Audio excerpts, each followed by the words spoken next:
I think about this kid born to a lower income family, having never been outside of India, and this kid ends up at HBS. That's a pretty extraordinary outcome. And for me, it was very much, the frustration was so annoying. Right. Couldn't accept that this is how the world works. But this specific problem, in the moment, I felt passionate about. Can you talk to us about the most challenging time for you as a founder? And my English wasn't very good. It was very scary. This is The Founder Mindset with Reza Satchu. The founder mindset is not just about starting a business. It's a way of living. At its core, what it enables a person to do is to do the thing that every human being wants, to have a positive impact on the people that they care about. In this podcast, what we are going to do is meet with some of the greatest founders, some of the people that have had the most improbable journeys, who have lived with the founder mindset. What does it take to be a founder? Naren Shaam had one audacious mission: to unify global transport under a single system. One place to search, compare, and book every way a person can move. Trains, buses, flights, ferries, across borders, in seconds. Today, Omio spans 46 countries. Every second of every day, someone is traveling on a ticket they booked through Naren's platform. That's over 1 billion people a year. This is a story about risk, resilience, and the commitment to keep going when you're the only one who believes. I like to think that I have a compelling story, having been born in Mombasa, Kenya, and coming to North America. And so I get very upset when people like you come and they're even more compelling, okay? And so it's a remarkable story. Can you give us a sense of your childhood? You know, what was the most sort of significant obstacle that you had to overcome? Yeah. And we'll come back to that later in terms of, because I've got a theory that these obstacles end up being very important to one's founder journey. Yeah. So I grew up in India. My father worked in the local electricity board, and my mom was a yoga teacher. So very much like humble backgrounds. We had a scooter for 4 of us. Yeah. So it was a family of 4. We lived in an apartment of 180 square feet. So it was very much like a humble beginning. I think all through childhood we had a very strong family. My parents provided for the needs that we had at the time. And very supportive of me growing up. So I think the values in which I was grounded on what I was brought up in has shaped me as an entrepreneur still quite a bit. So I'm fairly grounded in my thinking and everything. But in terms of hardship, like when you grow up in India, and it's a 1 billion plus people, so you have to compete. And I found myself and the normal system pushes you where you have to be a doctor or an engineer at the time. Or look, every Indian boy is supposed to become a doctor. Or an engineer. Yeah, correct. I didn't quite fit in this.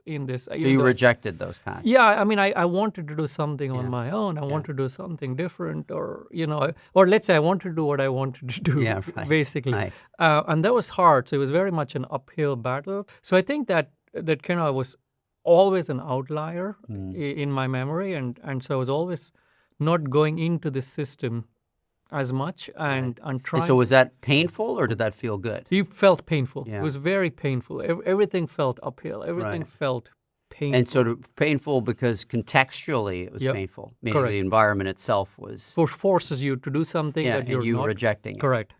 And wouldn't it have been easier to just acquiesce and do the things that everyone else was doing? Yeah, I mean, that would be the easy path, but I guess I wasn't built that way. So I was looking to do what inspired me. At an early age, you felt you were starting to make these conscious decisions. Or at least now that I reflect back, I think that yes, way. Correct. Yeah. Correct. So it strikes me that sort of a jarring moment for you was to come to leave India and go to the University of Tennessee. Correct. You were okay with the University of Tennessee because you knew one person within a 1,000-kilometer radius. Yes, my cousin. Well, the thing is, I didn't know anything about the U.S. I didn't know the difference between Tennessee and Texas. So the exposure to going and studying in the U.S. at that time was more for an affluent background where you need some money because U.S. universities are expensive. Right. But you didn't have that. We didn't have that. So the exposure was very limited. So for me, it was a way out of that, Right. ecosystem. And so for many people, the idea that they would go to a place that they don't know anyone, they haven't spent any time there, it's completely foreign, yeah, would be debilitating. I mean, they Correct. just wouldn't, they'd either choose not to do it or they'd go and they'd have a very difficult time overcoming those issues. But why were you so interested in doing it? Yeah. And how were you able to overcome? It was very scary because I'd never been on I'd never even sat on a plane before. So you'd never been to the U.S. beforehand? I'd never left India before. So it was very scary in terms of, and my English wasn't very good. So it was very scary. Was It's this not- your decision to do this? Or your It was parents' totally my decision. Wow. Totally. I applied. I Yeah. did all the, I had So a lot of just help from my what cousins. led you there? Because that's a very unusual set of decisions to make.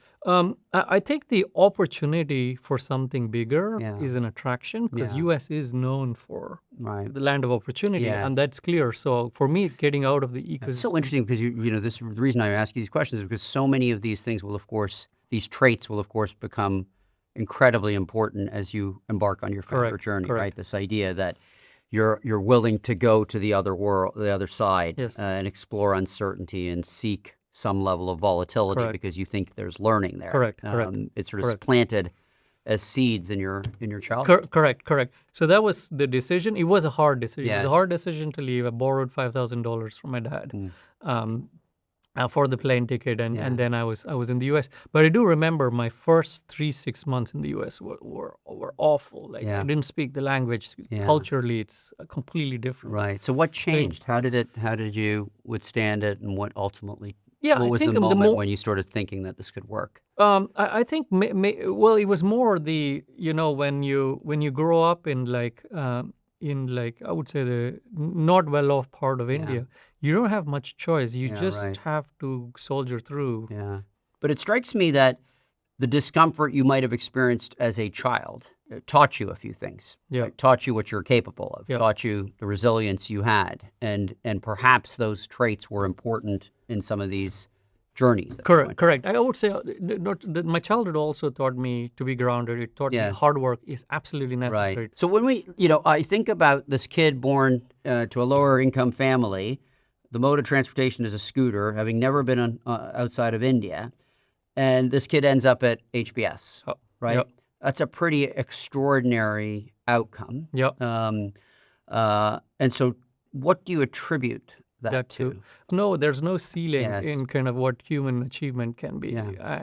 and it's just me finding out where I'm capable of Right. playing and the field I'm Yeah. capable of playing. So that's two different things. So one is, I certainly agree that there's no, you sort of can say, well, human beings can achieve great things. Yes, At what point did it translate from human beings can achieve great things to me. I can Yeah, achieve? no, it was more for me that I always go to swing for Yeah.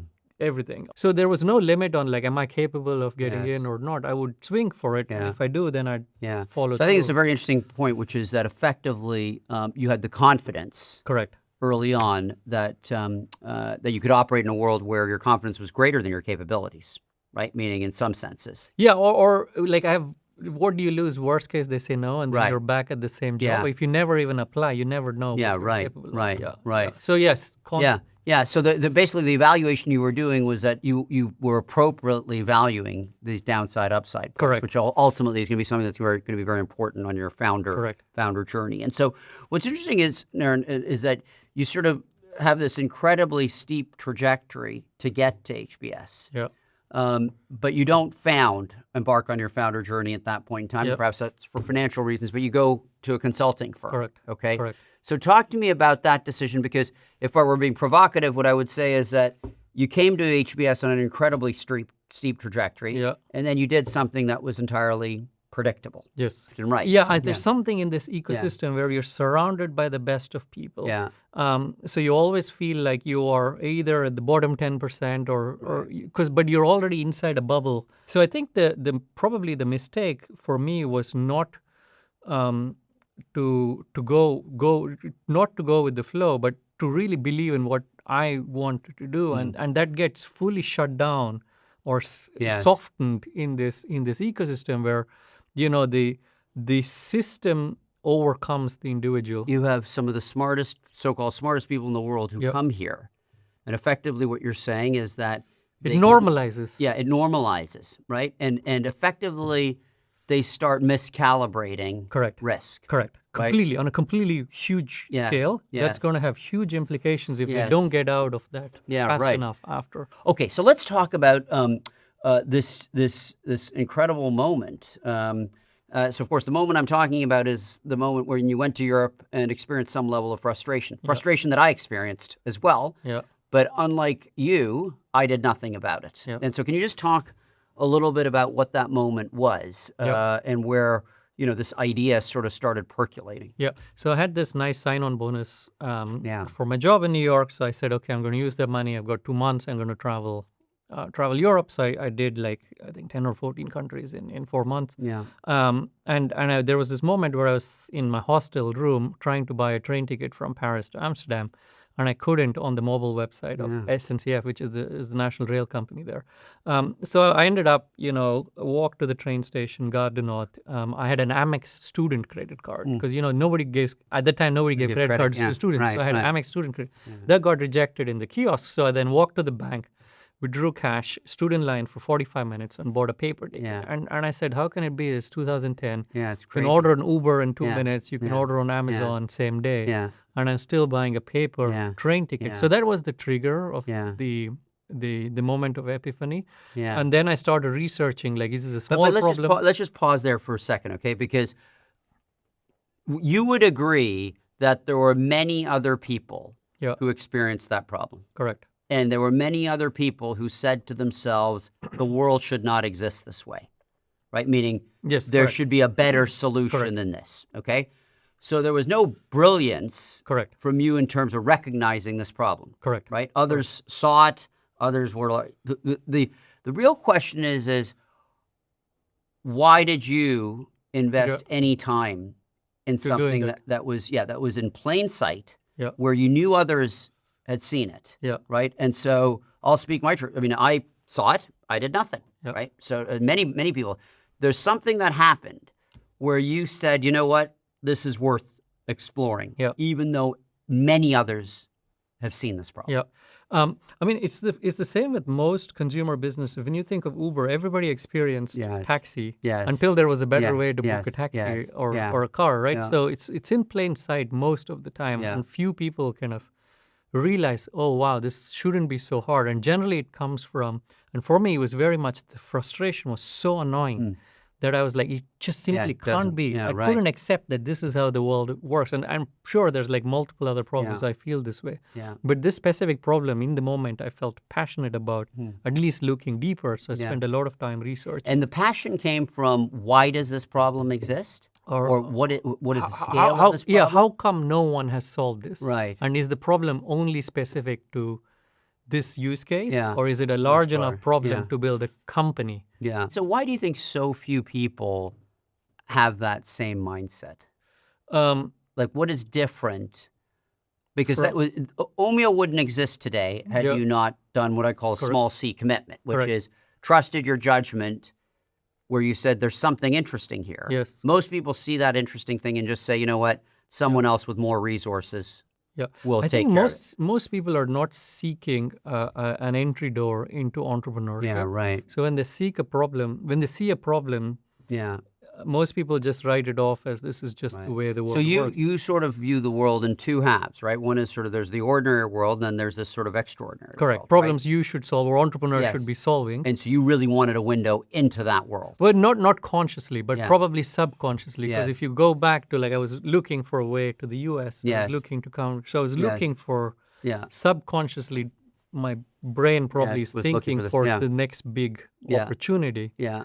And then once I faced the problem, it led to research, which then it's very systematic. You do the Yes. research, you find out Yes. how large it is, you find that there's Yeah. a great. And so while you were going through this process of research, what's interesting is for most people, they do this research and what they're hoping is to simplify Correct. the problem. Yeah. Okay. And sort of say, okay, I'll simplify the problem, I'll come up with a solution, and then I'll commit. Yeah. Okay. It strikes me what was happening with you was you were peeling back the onion and the problem was exceedingly complex Correct. and getting more complicated. Correct. And somehow that made you even more excited. Correct. Correct. Okay, so tell me why. If it's a simple problem, others would have solved it. So that means, first of all, it's a false notion that Yes. it's simple and no one else has solved it. It's not probably worth it, It's time, or they overestimate the product market fit. If it's so important and so simple, Right. somebody would have solved it. That means customers don't really want it. Okay, so no strange way what was happening was the complexity of the problem was exciting to you because then you thought it was worth solving. It's worth solving, plus the fact that all customer feedback told me that Yes. they needed a solution better Yes, than the status quo. Yes. Yeah. Okay. So if you think about, we talk about sort of, every founder sort of wakes up, is born, spends the early part of their career in what I'll call sort of the ordinary world. Yeah. Okay. And they get a call to adventure. Yeah. Okay. So in your sense, this was the call to Yes, adventure, correct. which is, oh my God, I might be onto something really big. Correct. And this could be the window. But then everyone says, don't do it. Yes. So tell me, were people telling you not to do it? What were the reasons why they were telling you not to do it? Who was telling you not to do it? So I started sharing with everyone. Everyone I knew my idea. I think my parents were more worried that I finally have a stable job, a well-earning career. Exactly. Why throw it Yes, away? I've come this far Yeah. to have a high-paid job in New York Yeah. and start with zero, where you don't. It's unknown. It's you don't know when you're going to get a salary. Yeah. You don't know which country you're living in. Can you come back into the U.S.? Yes. You lose your visa status. All of these things. So all my friends were like, "Oh, you know nothing about Europe. You've been there once. You know nothing about travel." So there's all these things that it was almost like the risk was put in front of me rather than the opportunity of how large this can be. And at least that was the view I got from. Right. But what everybody said, every customer I spoke to said, "Oh, I need a solution like Yes. this." So it was what this, you like, so it's sort of this dichotomy where you've got customers saying, we need this. Yes. You're not certain how you're going to build it. Correct. Because there's issues around how you're going to build it. correct. But you also have people in your network, family, friends, others saying, what domain expertise do you have? You haven't even spent time in Europe. You've Correct. got this good job. Correct. What right do you have to win? Correct. Correct. So at what point do you transition from this is a really big problem to this is a really big problem that I can solve? Yeah. I think it was more, this is a really big opportunity.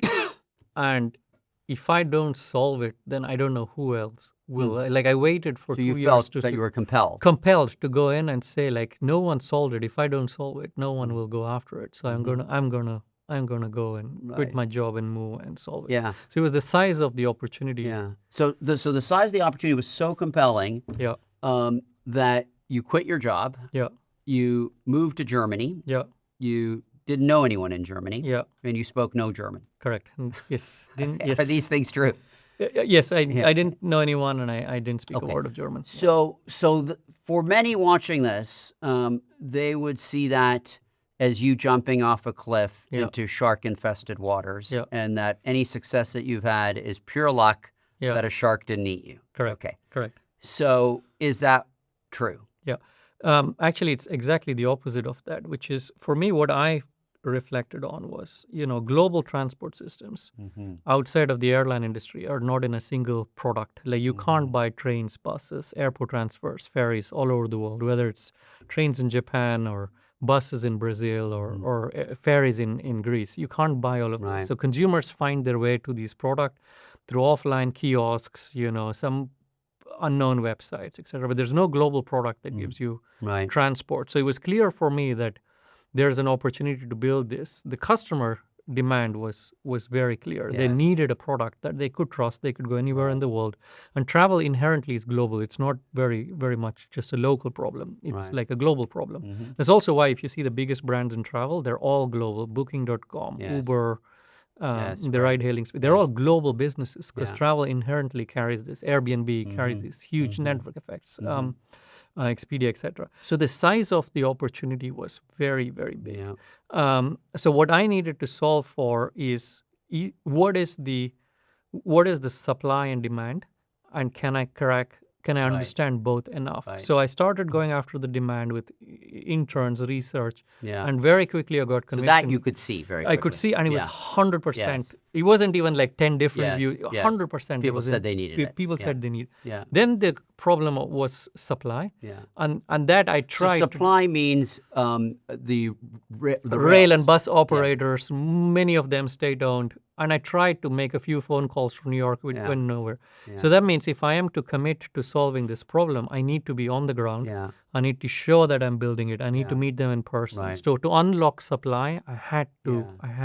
People have this mischaracterization of founders that they are, they just jump straight into risk. Correct. Okay. When in fact, the way to think about founders is that they calibrate risk very appropriately. They are not paralyzed by risk, and they make decisions in the face of risk. Correct. And so it strikes me that here, this decision to go to Germany, which was seemingly a big commitment, to you made a tremendous sense because it was the only way that you could actually if I just execute on your vision. rephrase what you said, I would be pursuing a $200 billion ground transport project, right. moving 1 billion plus people per year. Yeah. And I had figured I had either had enough data that said customers want it, Yeah. and the problem I needed to solve was supply. Yeah. And so the way to solve it was I had to move there and try it. It's remarkable. And in that commitment, I guess a couple things happen. One is you actually figure out what you're capable of. Yeah. Because you're not hedging your bets. You're not Correct. preserving options. You are all in. All so in. suddenly we see what Naren can actually do. Correct.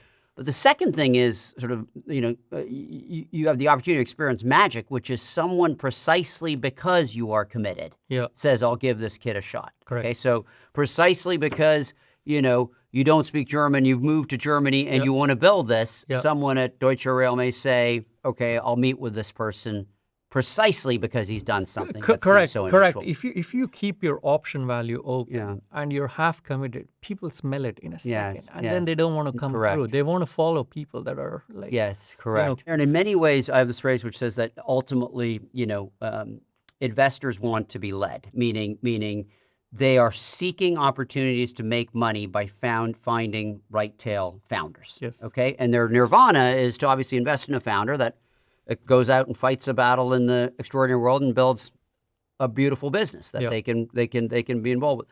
You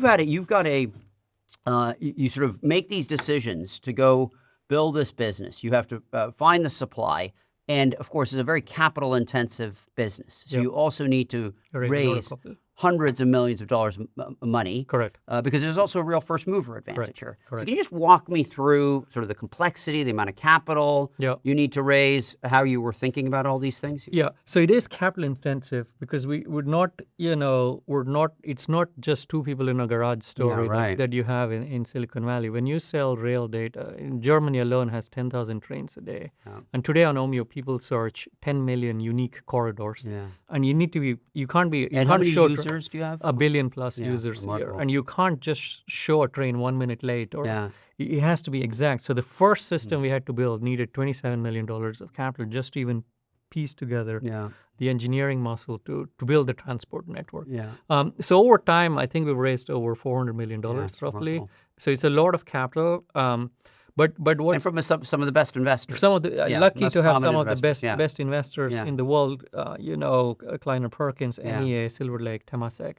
Yeah. So it's not bad for a kid from a poor town in India. That's raised, but part of it's luck. But more importantly, by the time I raised capital, I had already got the supply on board. So that was critically important. That was critical because know that if it takes you 2.5 years, then they can see that. But of course, it's one of these things where once you get one or two on, the rest come through. Correct. Much totally. faster. Totally. Yeah. We went from like 2-3 years for first two to 30 countries in 4 years. Wow. So it just accelerates because everybody wants to be part of that. Part of the network. So one of the things we know as founders is that there is always a crisis lurking. Right. Unfortunately, and so and failure is part of the founder journey. Right. So can you talk to us about the sort of most challenging time for you as a founder? Yeah, I think the single most challenging time as a founder has been COVID. Yes. I can't even relate to. You're a travel business. Yeah, correct. And how much of your business do you lose? So we lost 98% of our revenues in 1 week, and we had 3 weeks of cash. So 98% of your revenue is gone, 3 weeks of cash. Correct. Yeah. The feeling I explain, I often relate to, which is you're driving a fast car on a racetrack, and then you put the handbrake on. Somebody pulls the handbrake. Yeah, right. And then you spin out of control. You have to take it to the Yes. garage. You don't know how long Yes. before you can come Yes. back. Yes. And you're just tinkering in the garage Yes. until you Yes. come back. And so we had to let go of 30-40% of the staff, put Yeah. the rest of them on furlough, Yeah. raise capital in difficult terms. So I think, and it was not short term because it was 2.5 years of Yeah. COVID. It was a lot of ups and downs because uncertainty. Markets would open, not. Yeah. Vaccination was kind of all the Yes, issues like yes, around the yes. vaccination rollout across geographies and governments Yes, trying to and dealing with all these various correct all of jurisdictions, this, yeah. all of these things, and the fact that it was binary. So we had a bunch of COVID winners that were growing at astronomical pace, like last mile delivery, quick commerce, Netflix, and they were poaching all the people. They could pay more. So it was almost like whether you're on the right side of the COVID knife or the wrong side of the COVID knife. So it wasn't even like uniform. It's like a market crash impacts everyone. But to me, what's remarkable is in that first few years, you were in as you said, a Ferrari, like a fast growth, Correct. lots of capital, all about acquisition, market share, new markets, et cetera, to suddenly being in an environment where you've got 3 weeks left of cash, Yeah. and you've got to develop a completely different set of managerial Correct. skills. Okay, Correct. all shrouded in uncertainty, and so. Correct. One of the things I would ask you is that how did you have confidence in your judgment Yeah. at that point in time that you could make such difficult decisions that were so different Yeah. than the decisions you'd been making, Yeah. and that they would work? Yeah, I didn't have confidence that they would work, but I had to. So if you reflect back on some of my kind of upbringing, Yeah. for me, investor money, I see it as debt. I need to pay it back. What I hated about COVID, this was brought upon us not because of my poor execution, but more from an outside factor that I didn't control, Right. and I didn't have a say in this. It was just that was the cards I was Yes. handed, and I had to deal with that cards. And I have the other side of the equation, which is I don't want to lose any investor Right, money. Anyone who's trusted There's me, tremendous I need to, pressure at this pressure point. at the time. Yeah. And the other thing is there were hundreds of different advice. Everybody was saying a different thing. It's not that they were right or wrong. It's just nobody has a clue. Yeah, right. There were investors that were saying, And I'm sure like, they're saying completely different things. correct. You're not going to survive. Yeah. Number one, you're not going to make it. You should shut down, take some time off you should strip off the assets and sell it for some value. We'll take care of you. One investor offered like $200K to me, like Wow. for the money I would make.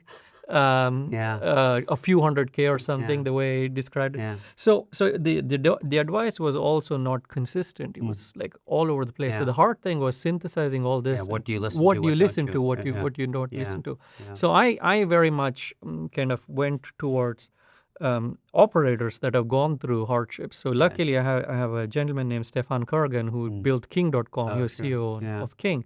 And I became very close to him, and he helped me. He was very helpful. Correct, helpful in navigating. But I have to say, Naren, I think part of this is sort of, I define learning as making consequential decisions that you're accountable for, because it's exactly in decision making that you're building the trait that we most want, especially in the face of AI, which is judgment. Yeah. Okay. So of course, what had happened to you pre-COVID is you had done nothing but make build- decisions, yes, correct. which meant that you'd done nothing but build judgment. Correct.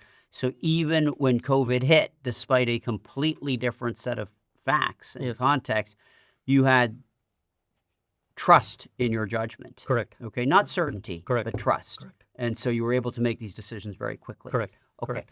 So tell us where we are today at a high level in terms of the business. Yeah. So the business will do, right now we're doing $1.5 billion roughly in sales, 20 million free cash flow. We're still growing 30% year on year. We operate in 46 countries, so we're very large in Europe.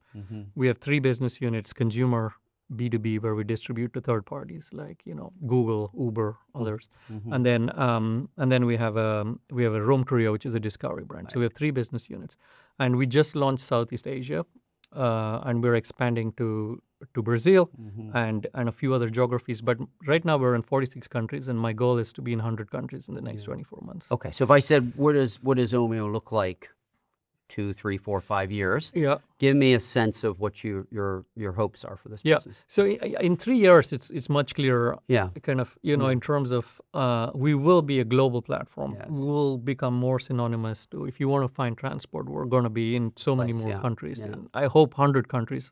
Like I said, will be sizable in terms of few billion dollars in sales. Yeah. Transaction volume. We are going to run profitably, and that's just a lesson from COVID that or close to or enough balance sheet to cover where we refinance. Well, right now you're funding your own growth. Correct. We're funding our own growth, so we recycle our capital. So a completely different mindset around capital efficiency. Completely different mindset, and we're going to create we expand as a cube almost like on the 3 axes of the cube are more geography, more modes of transport, and more products. We're expanding into financial products, fintech.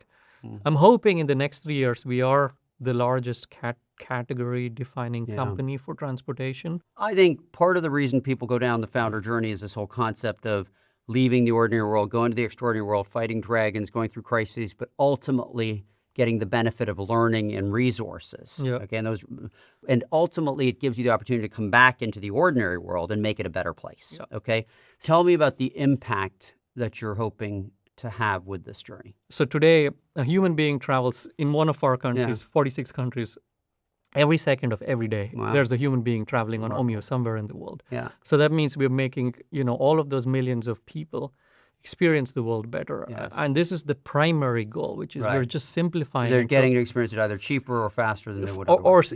more seamlessly, more efficiently. That means they will travel more. They're getting off cars. They trust ground transport systems. There's low carbon emission. Yes.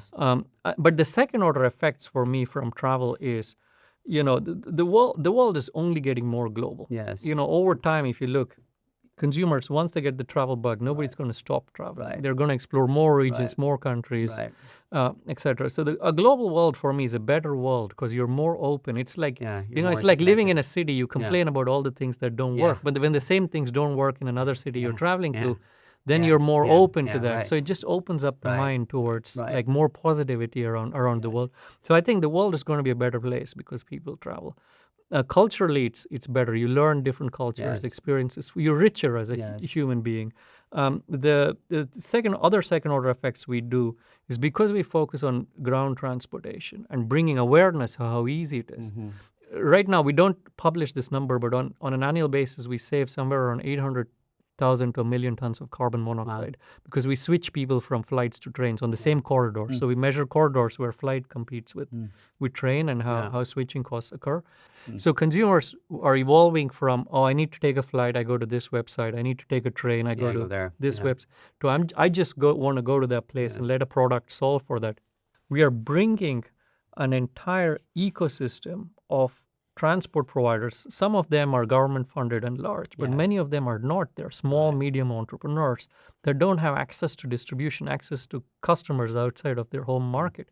And hopefully we can bring them into an ecosystem where they produce profit and they can create more jobs and more investment. Okay, so there's a real multiplier effect on impact. Okay, so if I think about sort of winding the clock back, what has led us to this point where you can have this kind of impact and you can have this trajectory of starting off in a poor town in India, coming to HBS, and then building this business and hopefully improving the lives of millions of people. It really strikes me that it was your judgment to commit to this path, okay, in the face of many other options, certainly once you came here. Correct. Okay? And that judgment to commit was a very important factor to where you are today.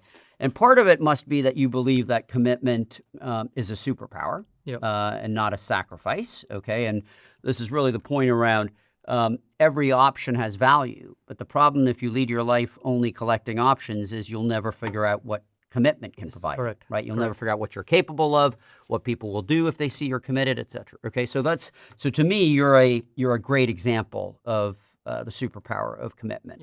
And you've lived a life of commitment.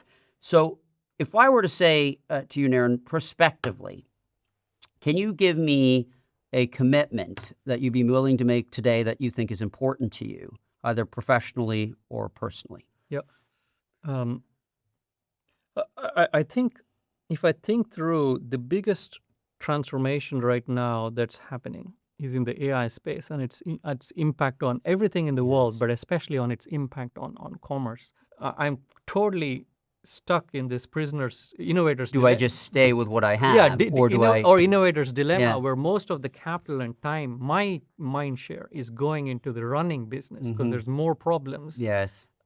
that surface versus the opportunity where I know the world will change.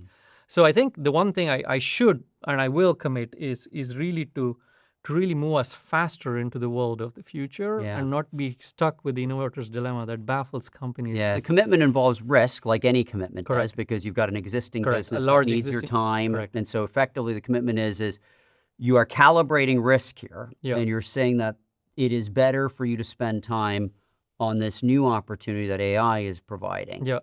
And the commitment is that is a place where Yeah, I mean, it's important to you to do that. correct. My brain says Yes. that's the, or let's say my heart says that's the right. Yes. It's clear for me that's the right Yes. place. But somehow the complexity of a running business Yes, is keeps like a bringing you chain. back. Yeah, Yes, it's like a chain yes, to your leg that yes, holds you back. Yes. And I need to break out of Yeah. that to really commit, Yes. to really change the trajectory of the business. Well, look, I'm convinced you can do that because there's so many examples in your life where you have done that. Yeah. Right. So Thank you. yeah. Anyway, thanks very much for being on the program. Thank you so much. Okay. You've been listening to The Founder Mindset with Reza Sachu.